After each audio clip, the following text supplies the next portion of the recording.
Revista Espírita de 1859. Maio, item 5. Refutação de um artigo do Universo. O jornal Universo, em sua edição de 13 de abril passado, traz um artigo do Abade Chesnel em que a questão do espiritismo é longamente discutida. Nós o teríamos deixado de lado, como fazemos a tantos outros aos quais não ligamos nenhuma importância, se se tratasse de uma dessas diatribes grosseiras que revelam, da parte de seus autores, a mais absoluta ignorância daquilo que atacam. Temos a satisfação de reconhecer que o artigo do Abade Chesnel é redigido num espírito completamente diferente. Pela moderação e conveniência da linguagem ele merece uma resposta, tanto mais necessária quanto o artigo contém um erro grave e pode dar uma ideia muito falsa, quer do espiritismo em geral, quer em particular do caráter e do objetivo dos trabalhos da Sociedade Parisiense de Estudos Espíritas. Eis o artigo na íntegra, e todos conhecem o espiritualismo do Sr. Cousin, essa filosofia destinada a substituir lentamente a religião. Sob o mesmo título, hoje possuímos um corpo de doutrinas reveladas, que pouco a pouco se vai completando, e um culto muito simples, é verdade, mas de eficácia maravilhosa, pois que poria os devotos em comunicação real, sensível e quase permanente com o mundo sobrenatural. Esse culto tem reuniões periódicas, iniciadas pela invocação de um santo canonizado. Depois de constatada, entre os fiéis, a presença de São Luís, rei da França, pedem-lhe que proíba a entrada dos espíritos malignos ao templo e leem a ata da sessão anterior. Em seguida, a convite do presidente, um médium se aproxima do secretário encarregado de anotar as perguntas feitas por um dos fiéis e as respostas que serão ditadas ao médium pelo espírito invocado. A assembleia assiste gravemente, piedosamente, a essa cena de necromancia, por vezes bastante longa e, quando a ordem do dia se esgota, as pessoas se retiram mais convencidas do que nunca da veracidade do espiritualismo. No intervalo entre duas sessões, cada fiel aproveita a ocasião para manter um comércio assíduo, mas privado, com os espíritos que lhe são mais acessíveis ou mais queridos. Os médiuns se multiplicam e quase não existem segredos na outra vida que eles não acabem por penetrar. Uma vez revelados aos fiéis, esses segredos não são ocultados ao público. A Revue Spiritualiste, que é publicada regularmente todos os meses, não recusa nenhuma assinatura profana e quem quiser poderá comprar os livros que contêm o texto revelado, com seu autêntico comentário. Seríamos levados a crer que uma religião que consiste unicamente na evocação dos mortos fosse muito hostil à Igreja Católica, que jamais deixou de proibir a prática da necromancia. Mas esses pensamentos mesquinhos, por mais naturais que pareçam, não são menos estranhos, assegura-se, ao coração dos espiritualistas. Eles fazem justiça ao Evangelho e a seu autor, confessam que Jesus viveu, agiu, falou e sofreu como narram os nossos 4 evangelistas. A doutrina evangélica é verdadeira, mas essa revelação, de que Jesus foi um instrumento, longe de excluir o progresso, deve ser completada. É o espiritualismo que dará ao Evangelho essa interpretação que lhe falta e a complementação que ele espera há 18 séculos. Entretanto, quem demarcará os limites ao progresso do cristianismo ensinado, interpretado e desenvolvido tal qual o é pelas almas desprendidas da matéria, estranhas às paixões terrenas, aos nossos preconceitos e aos interesses humanos? O próprio infinito se nos desdobra. Ora, o infinito não tem limites e tudo nos leva a esperar que a revelação do infinito será continuada sem interrupção, à medida que se escoarem os séculos ver-se-ão revelações acrescidas a revelações, sem que jamais se esgotem esses mistérios, cuja extensão e profundidade parece aumentarem à medida que se liberam da obscuridade que até agora os envolvia.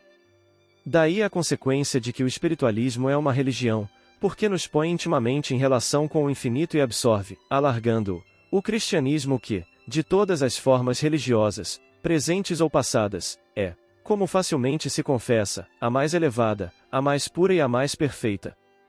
Mas engrandecer o cristianismo é tarefa difícil, que não pode ser realizada sem derrubar as barreiras por detrás das quais ele se mantém entrincheirado. Os racionalistas não respeitam nenhuma barreira, menos ardentes ou melhor avisados, os espiritualistas só encontram duas, cuja redução parece indispensável, a saber, a autoridade da Igreja Católica e o dogma das penas eternas.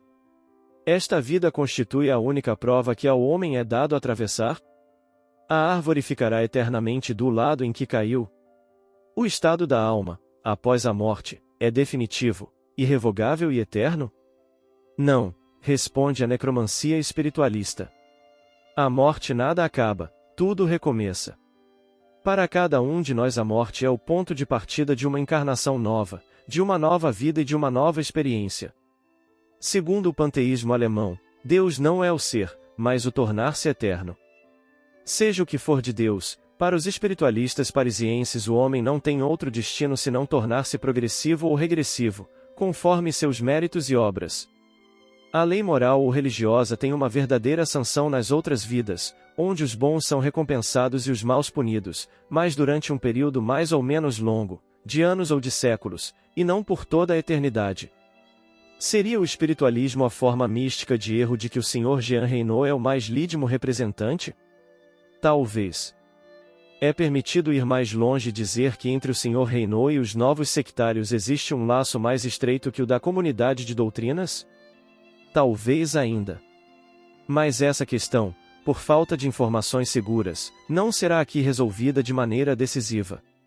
Mais que o parentesco ou as alianças heréticas do Sr. Jean Reynaud, o que importa muito mais é a confusão de ideias, de que é sinal o progresso do espiritualismo, é a ignorância em matéria de religião que torna possível tanta extravagância, é a leviandade com que homens, aliás estimáveis, acolhem essas revelações do outro mundo, que não possuem nenhum mérito, nem mesmo da novidade. Não é necessário remontar a Pitágoras e aos sacerdotes egípcios para descobrirmos as origens do espiritualismo contemporâneo. Encontrá-las-emos ao manusear as atas do magnetismo animal. Desde o século XVIII a necromancia já desempenhava um grande papel nas práticas do magnetismo e, vários anos antes que se manifestassem os espíritos batedores na América, dizia-se que certos magnetizadores franceses obtinham, da boca dos mortos ou dos demônios, a confirmação das doutrinas condenadas pela Igreja, notadamente a dos erros de Orígenes, relativos à conversão futura dos anjos maus e dos réprobos. Igualmente é preciso dizer que o médium espiritualista, no exercício de suas funções, pouco difere do sujeito nas mãos do magnetizador, e que o círculo abraçado pelas revelações do primeiro também não ultrapassa aquele que é delimitado pela visão do segundo. Os ensinamentos que a curiosidade pública obtém nos negócios privados, por meio da necromancia, em geral nada revelam além daquilo que antes já era sabido. A resposta do médium espiritualista é obscura nos pontos em que nossas pesquisas pessoais não puderam esclarecer, é clara e precisa naquilo que bem conhecemos, muda em tudo quanto escapa aos nossos estudos e esforços. Numa palavra, parece que o médium tem uma visão magnética de nossa alma, mas nada descobre além do que nela se encontra gravado. Mas essa explicação, que parece muito simples, está entretanto sujeita a graves dificuldades. Supõe, com efeito, que uma alma possa ler naturalmente no fundo de outra alma, sem o concurso de sinais e independentemente da vontade daquele que, à primeira vista, se tornasse um livro aberto e muito legível. Ora, os anjos bons ou maus naturalmente não possuem esse privilégio, nem quanto a nós, nem nas relações diretas que mantêm entre si. Somente Deus penetra imediatamente os espíritos e perscruta até o fundo dos corações mais obstinadamente fechados à sua luz. Se os mais estranhos fatos espiritualistas que se contam são autênticos, será preciso, para os explicar, que se recorra a outros princípios. Esquece-se com frequência que esses fatos geralmente se referem a um objeto que preocupa fortemente o coração ou a inteligência, que provocou longas pesquisas e do qual muitas vezes falamos fora da consulta espiritualista. Nessas condições, que não devem ser perdidas de vista, um certo conhecimento das coisas que nos interessam não ultrapassa absolutamente os limites naturais do poder dos espíritos. Seja como for, no espetáculo que hoje nos oferecem nada mais é que a evolução do magnetismo, que se esforça por tornar-se uma religião. Sob a forma dogmática e polêmica que deve a nova religião ao Sr. Jean Reynaud, ela incorreu na condenação do Concílio de Périgueux, cuja autoridade, como todos estão lembrados, foi gravemente negada pelo culpado. Na forma mística que hoje assume em Paris, ela merece ser estudada, pelo menos como sinal dos tempos em que vivemos. O espiritualismo já recrutou um certo número de homens, entre os quais diversos são honrosamente conhecidos no mundo. Esse poder de sedução que ele exerce, o lento, mas ininterrupto progresso, que lhe é atribuído por testemunhas dignas de fé, as pretensões que apregoa, os problemas que apresenta, o mal que pode fazer às almas, eis, sem dúvida, motivos por demais reunidos para atrair a atenção dos católicos. Guardemo-nos de atribuir à nova seita mais importância do que realmente merece. Mas, para evitar o exagero, que tudo amplia, não caiamos também na mania de negar ou de amesquinhar todas as coisas. Nolite homine spiritui credere, sed probate spiritui sies Deus sint, quoniam multi pseudoprofetoies ierunt in mundum. I. John. Quarta, 1. Abade François Chesnel. Senhor Abade, o artigo que publicastes no Universo, relativamente ao Espiritismo, contém vários erros que importa retificar e que procedem, fora de dúvida, de um incompleto estudo da matéria.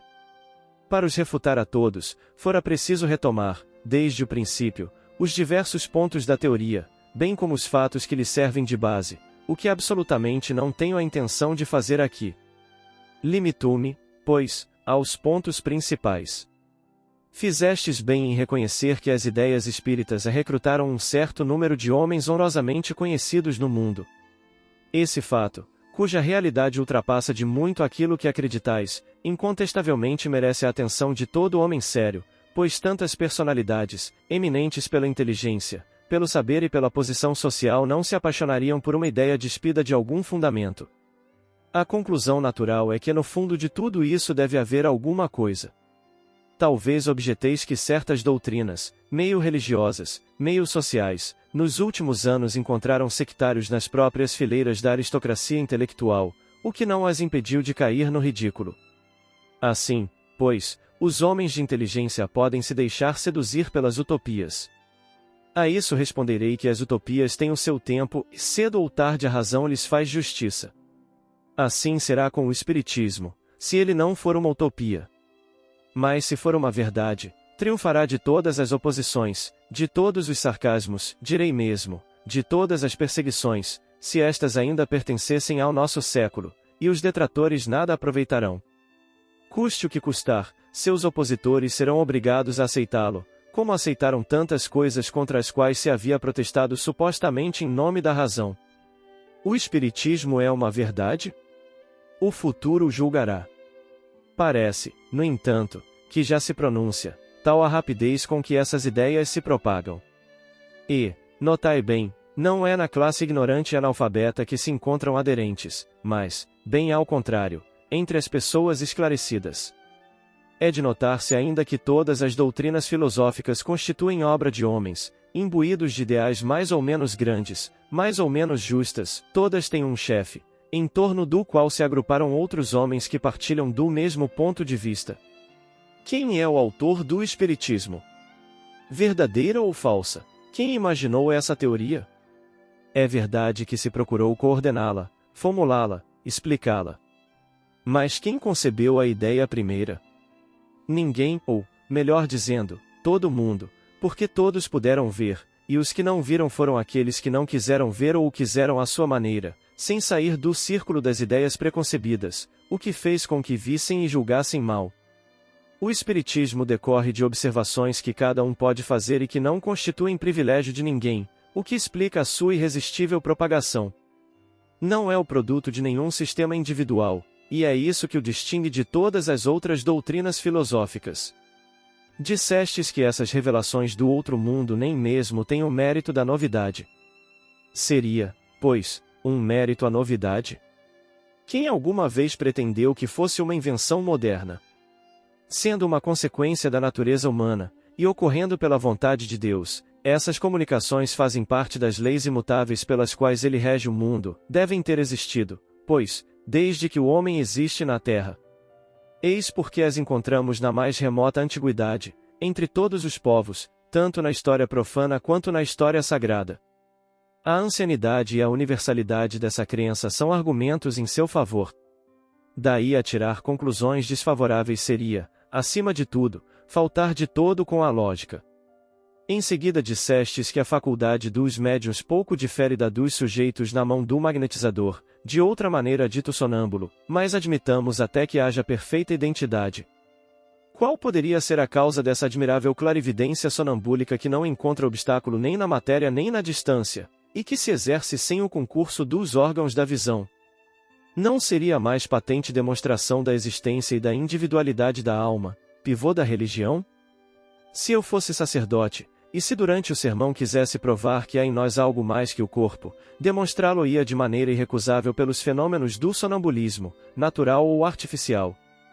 Se a mediunidade nada mais é que uma variedade do sonambulismo, nem por isso seus efeitos são menos dignos de observação.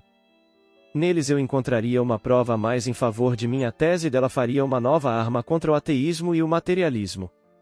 Todas as nossas faculdades são obra de Deus. Quanto maiores e mais maravilhosas, mais elas atestam o seu poder e a sua bondade. Para mim, que durante 35 anos fiz um estudo especial do sonambulismo, que nele vi uma variedade não menos profunda de quantas modalidades existem de médiuns, asseguro, como todos aqueles que não julgam à vista de uma só face do problema, que o médium é dotado de uma faculdade particular, que não se pode confundir com o sonâmbulo, e que a perfeita independência de seu pensamento é provada por fatos da maior evidência, por todos aqueles que se colocam nas condições requeridas para observar sem parcialidade. Abstração feita das comunicações escritas. Qual o sonâmbulo que jamais fez brotar um pensamento de um corpo inerte? Que produziu aparições visíveis e até mesmo tangíveis? Que pôde manter um corpo pesado no espaço sem ponto de apoio? Terá sido por efeito sonambúlico que um médium desenhou, há 15 dias, em minha casa, na presença de 20 testemunhas, o retrato de uma pessoa jovem, falecida há 18 meses, que ele não havia jamais conhecido, retrato reconhecido pelo pai, que se achava presente na sessão? Será por efeito sonambúlico que uma mesa responde com precisão às perguntas propostas, inclusive a perguntas mentais? Certamente, se admitirmos que o médium esteja num estado magnético, parece difícil acreditar que a mesa seja sonâmbula. Dizeis que o médium não fala com clareza senão das coisas que conhece. Como explicar o seguinte fato, e centenas de outros do mesmo gênero, que se reproduziram inúmeras vezes e que são do meu conhecimento pessoal? Um de meus amigos, excelente médium psicógrafo, pergunta a um espírito se uma pessoa que ele não via há 15 anos ainda pertencia a este mundo. Sim, ela ainda vive, mora em Paris, a rua tal, número tanto. Ele vai e encontra a pessoa no endereço indicado. Foi uma ilusão? Seu pensamento poderia sugerir-lhe essa resposta? Se, em certos casos, as respostas podem coincidir com o pensamento, é racional concluir que se trata de uma lei geral? Nisso, como em todas as coisas, os julgamentos precipitados são sempre perigosos, porque podem ser desmentidos pelos fatos que não foram observados. Apesar disso, Sr. Abade, minha intenção não é dar aqui um curso de espiritismo, nem discutir se ele é certo ou errado. Seria preciso, como disse há pouco, relembrar os numerosos fatos que citei na Revista Espírita, bem como as explicações dadas em meus diversos escritos. Chego, enfim, à parte de vosso artigo que me parece mais importante. Intitulais vosso artigo, Uma Nova Religião em Paris. Admitindo que tal fosse, com efeito, o caráter do Espiritismo, aí haveria um primeiro erro, considerando-se que ele está longe de circunscrever-se a Paris. Conta milhões de aderentes espalhados nas 5 partes do mundo e Paris não foi o foco primitivo. Em segundo lugar, o Espiritismo é uma religião? Fácil é demonstrar o contrário. O Espiritismo está baseado na existência de um mundo invisível, formado de seres incorpóreos que povoam o espaço e que nada mais são do que as almas dos que viveram na Terra ou em outros globos, onde deixaram os seus invólucros materiais. São esses seres que havíamos dado, ou melhor, que se deram o nome de espíritos. Esses seres, que nos rodeiam incessantemente, exercem sobre os homens, malgrado seu, uma grande influência, desempenham um papel muito ativo no mundo moral e, até certo ponto, no mundo físico. O Espiritismo, pois, está em a natureza e pode-se dizer que, numa certa ordem de ideias, é uma força, como a eletricidade também o é sob diferente ponto de vista, assim como a gravitação universal, igualmente. Ele nos desvenda o mundo dos invisíveis, como o microscópio nos desvendou o mundo dos infinitamente pequenos, cuja existência nem suspeitávamos. Os fenômenos cuja fonte é esse mundo invisível devem ter se produzido e se produziram em todos os tempos, razão por que a história de todos os povos lhes faz menção. Apenas os homens, em sua ignorância, os atribuíram a causas mais ou menos hipotéticas, e, a propósito, deram livre curso à imaginação, como fizeram com todos os fenômenos cuja natureza só imperfeitamente conheciam.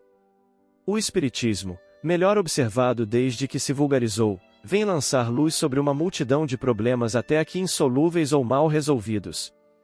Seu verdadeiro caráter é, pois, o de uma ciência e não o de uma religião, e a prova disso é que conta, entre seus aderentes, homens de todas as crenças, e que nem por isso renunciaram às suas convicções, católicos fervorosos, que praticam todos os deveres de seu culto, protestantes de todas as seitas, israelitas, muçulmanos e até budistas e brahmanistas. Há de tudo, exceto materialistas e ateus, porque essas ideias são incompatíveis com as observações espíritas. O Espiritismo, pois, repousa sobre princípios gerais, independentes de toda questão dogmática. É verdade que tem consequências morais, como todas as ciências filosóficas. Essas consequências são no sentido do cristianismo, porque, de todas as doutrinas, o cristianismo é a mais esclarecida, a mais pura, razão porque, de todas as seitas religiosas do mundo, são as cristãs as mais aptas a compreendê-lo em sua verdadeira essência. O Espiritismo não é, pois, uma religião. Se o fosse, teria seu culto, seus templos, seus ministros. Sem dúvida, cada um pode fazer uma religião de suas opiniões e interpretar à vontade as religiões conhecidas, mas daí à constituição de uma nova igreja há uma grande distância e creio que seria imprudência seguir tal ideia. Em resumo, o Espiritismo se ocupa da observação dos fatos e não das particularidades de tal ou qual crença, da pesquisa das causas, da explicação que esses fatos podem dar de fenômenos conhecidos, assim na ordem moral como na ordem física, e não impõe nenhum culto aos seus partidários, como a astronomia não impõe o culto dos astros, nem a pirotecnia o culto do fogo. Ainda mais, e do mesmo modo que o sabeísmo nasceu da astronomia mal compreendida, o Espiritismo, mal compreendido na antiguidade, foi a fonte do politeísmo. Hoje, graças às luzes do cristianismo, podemos julgá-lo com mais critério. Ele nos põe em guarda contra os sistemas errôneos, frutos da ignorância, e a própria religião nele pode aurir a prova palpável de muitas verdades contestadas por certas opiniões. Eis porque, contrariando a maior parte das ciências filosóficas, um dos seus efeitos é reconduzir as ideias religiosas àqueles que se extraviaram num ceticismo exagerado. A sociedade a que vos referis define seu objetivo no próprio título. A denominação Sociedade Parisiense de Estudos Espíritas não se assemelha ao de nenhuma seita, tão diferente é o seu caráter que seu estatuto proíbe tratar de questões religiosas. Está classificada na categoria das sociedades científicas, porque, com efeito, seu objetivo é estudar e aprofundar todos os fenômenos que resultam das relações entre os mundos visível e invisível. Tem seu presidente, seu secretário e seu tesoureiro.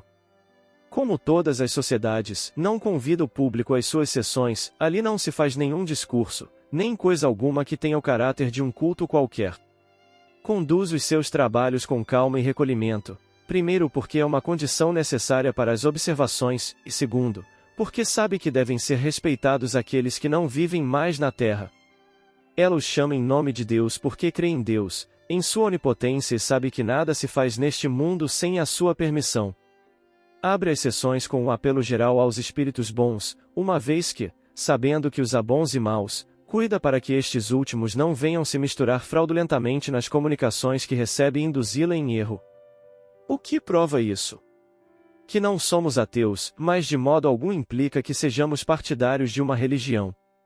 Disso deveria ter ficado convencida a pessoa que vos descreveu o que se passa entre nós, se tivesse acompanhado os nossos trabalhos, e sobretudo, se os tivesse julgado com menos leviandade, talvez com o espírito menos prevenido e menos apaixonado.